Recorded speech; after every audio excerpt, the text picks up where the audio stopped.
Hello students, now let's start the next topic, and the name of the topic is the DNA replicates semi-conservatively. So we have already discussed in the previous lecture that how the DNA replicates, okay, and it was given by the Watson and Reed, and he said that it is replicates semi-conservatively. That means the template DNA is just complementary to it, and it is having the same base sequences. So let's prove it, and it was proved by the Matthew Michelson and the Franklin Stahl.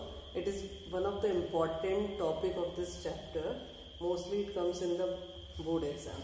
So the DNA replicates semi-conservatively, and first it was done in the E. coli. That experiment was conducted in the E. coli and then in the higher organisms and in the human also. So it was given by the Matthew Michelson and the Franklin Stahl in 1958. Now what they did, first I'll let you know. He said first he took the bacteria, that is Escherichia coli, and that Escherichia coli grew in the solution medium of ammonium chloride, and in that ammonium chloride he took the nitrogen as N15 as a heavy isotope, and then after that culturing in that, he then introduced the same Escherichia coli, culture it in the another medium which carries the ammonium chloride with having a nitrogen as a normal N14, okay, and then after some time, after 40 minutes, he found that there is it shows a surprising results. Now, how he came to know that that N15 or N14 is come in the DNA structure of the coli? So first, what he did, he just grew that bacteria in the ammonium chloride which containing the N15 medium, and N15 is then heavy grown in the many generation. After that he grew the N15 in the N14 solution, and he saw the result. So after growing, that means here is the diagram, you can see in the diagram this.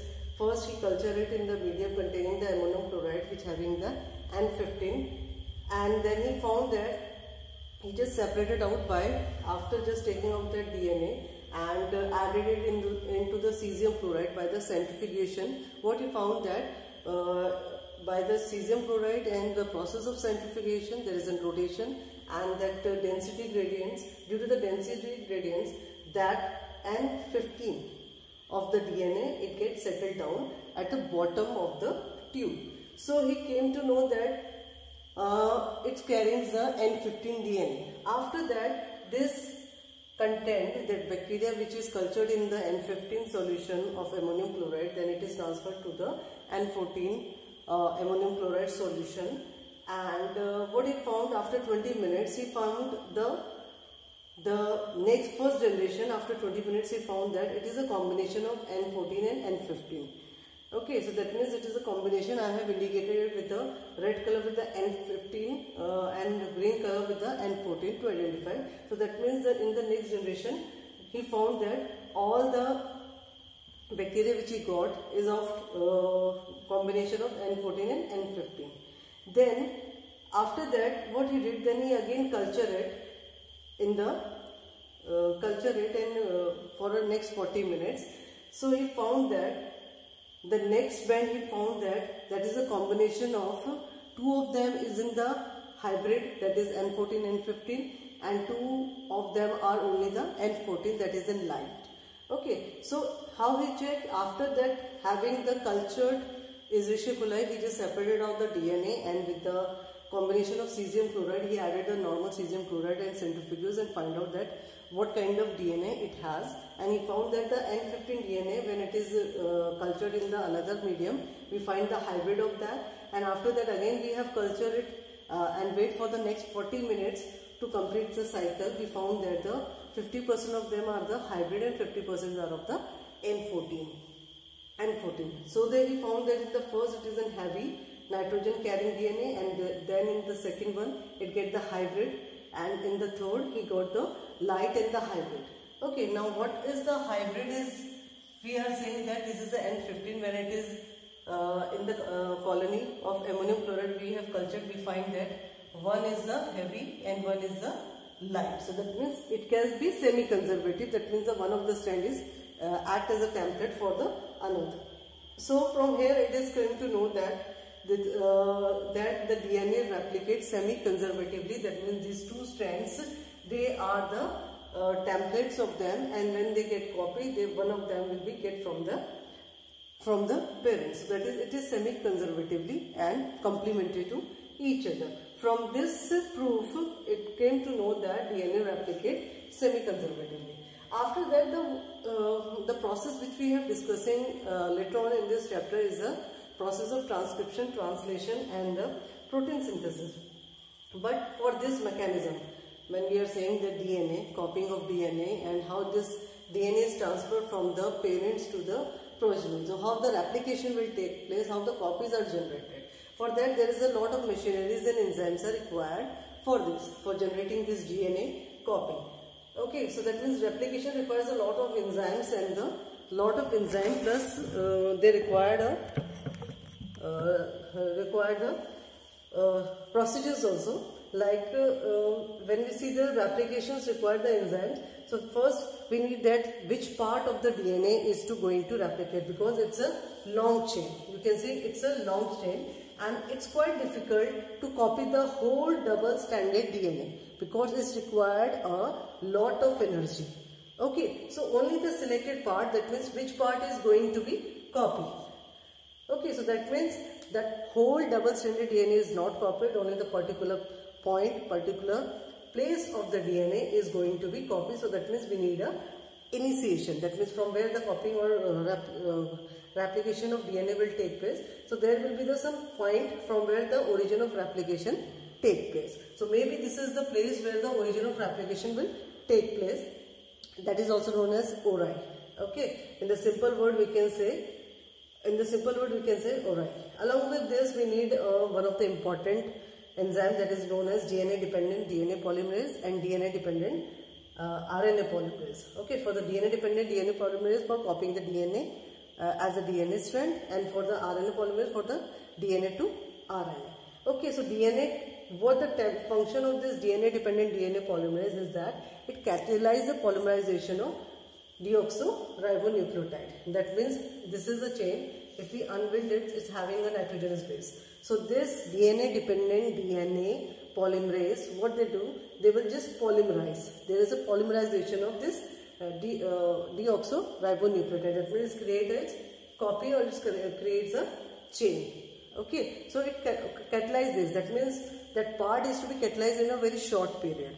And you can imagine round about 2000 base pairs are copied or replicate per second. Okay, we know that in Escherichia coli there is around about 4.6 into 10 to the power 6 base pairs, and similarly in the human we see the double stranded, we find round about 6.6 into 10 to the power 9 base pairs are there, and to making its replication or making its copy, it required 38 minutes. So that is a calculation round about that means it needs in the per second 2000 base pairs are copied or replicates, and it also needs the accuracy, because this enzyme have to be very careful. That means if it is not an accuracy, there will be the chances of mutation, and we have already studied that DNA causes a very less mutation. That means the accuracy is much better.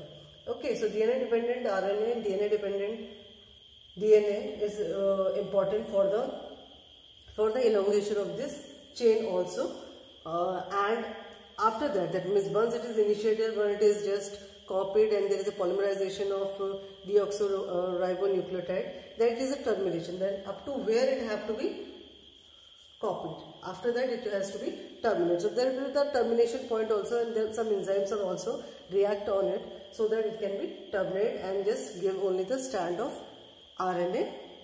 Okay. Along with this, we find that in the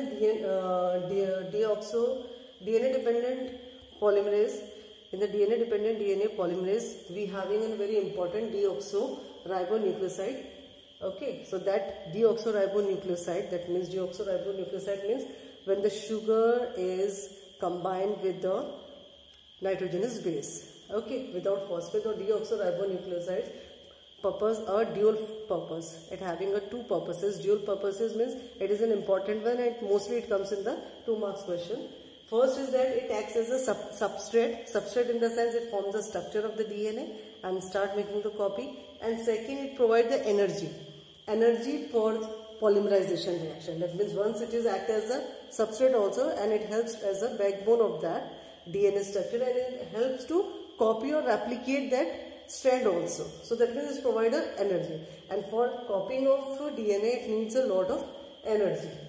So the two terminal, we know that in the deoxyribo triphosphate there are the 3 phosphates. So 2 terminal phosphates in the deoxyribo triphosphates are the having a high energy phosphates. Okay, now when we see the structure, if we see the structure of this, you can find this. This is the structure.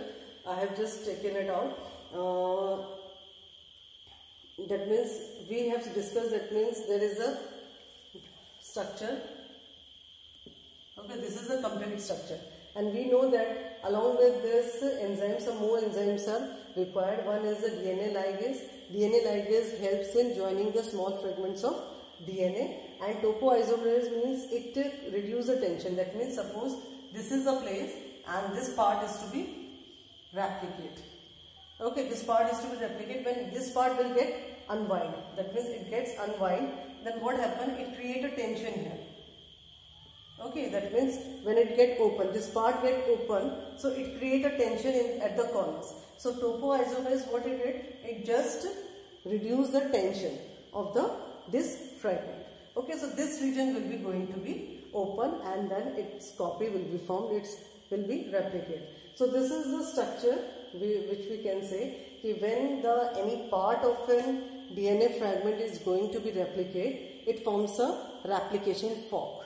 Okay, in the simple sense we can say is a replication fork. So here there is a small opening. Suppose this is a small opening, it can be unwind like this. Okay, so this is a copy. So this is known as a replication fork. So I have drawn this replication fork, but replication always takes place in the direction of 3' to 5. Okay, so here is the replication will be take place, and then this is the second strand. This is a 3' to 5. Here we will find that fragments of the DNA copying will be in the small fragments of the DNA, and this one is known as the discontinuous because it appears copying will be take place because of the small fragments, and this one will be a continuous fragment is formed, that copying will be take place. And here is the RNA primer which helps to not just connect it properly. When the copy will take place, this end will be terminated. Okay, so you will get the new piece of DNA or new piece of RNA fragment. Okay, so this is a discontinuous position, and it will always take place from the 5' to 3, and these two are the templates, and this one is the new forming DNA fragments, and this one is always in the leading. This one is the leading direction and this one is the lagging one, and these small fragments get combined with the enzyme later on by the ligase. Okay, so that means the DNA polymerase always, the DNA dependent DNA polymerase always catalyze in the one direction, that is in 5' to 3. So this is a 3' to 5, this will be moved from the 5' to 3. So that will be its direction. It always moves from but here it is 3 direction 5. So it will move like this. Is it clear? After that, there is a helicase is also there. Helicase, the function of helicase is to unwind this, to open this curls. Okay, the curls of the DNA, it will be opened by the helicase. So this is one of the important enzyme. Piece of DNA to be propagate during the recombinant DNA. That means ori, from where it is originated. Okay, this is known as the ori, origin of replication. So ori is the place from where the copying of DNA will take place. So it is the process which you have studied in the biotechnology in the further chapters, propagate during the recombinant DNA process. That means here the replication is introduced by the help of vector. We introduce any recombinant DNA. Okay, so this copying of replication of DNA take place in the eukaryotes by the S-phase cycle, and that S-phase cycle and the replication of DNA, that means there will be the regular coordination or proper coordination between the S-phase cycle and the replication of DNA. If their coordination is not work properly, then there will be the chances of polyploidy, that means the number of chromosomes will be not normal. Okay, so it causes the many aneuploidy or polyploidies. Okay, next topic is a transcription. As the name suggests, transcription means in the simple sense we can say copying of DNA to RNA. Okay, transcription means converting of DNA to the RNA. So if we biologically we describe it, the transcription is a process of copying of DNA to the RNA. So the copying of genetic information from the one strand of DNA to the another strand, to the RNA strand, is called as a transcription. Okay, I am repeating once again, transcription is the process of copying of genetic information from the one strand of DNA into the RNA strand, that is known as a transcription, and it is based on the complementarity, that means it should be complementary, but except there is a one difference in the space, that is uracil. Uracil is present A and T, A and U, that means thymine is present in the DNA and uracil is present in the RNA. So that is one of the differences there. And why both strands are not copied. Now we are seeing that this double helical structure, it's only the one fragment will be copied. Okay, not both copies will not be happen. The reason of this is that suppose if we see that both the fragments will be copied, this is and this one. Okay, this is the DNA fragment A, T, C, G, and this is A to T, C, G, C. Okay, this is a double helical structure of the, and you can see in the double helical structure when we copy both of them. Okay, A to U, T to A, C to G, G to C. Okay, we are making the RNA strands from this. T to A, C, G, G, C, C, G. Okay. A to U. Okay, now see this. If we make both the strands copying, while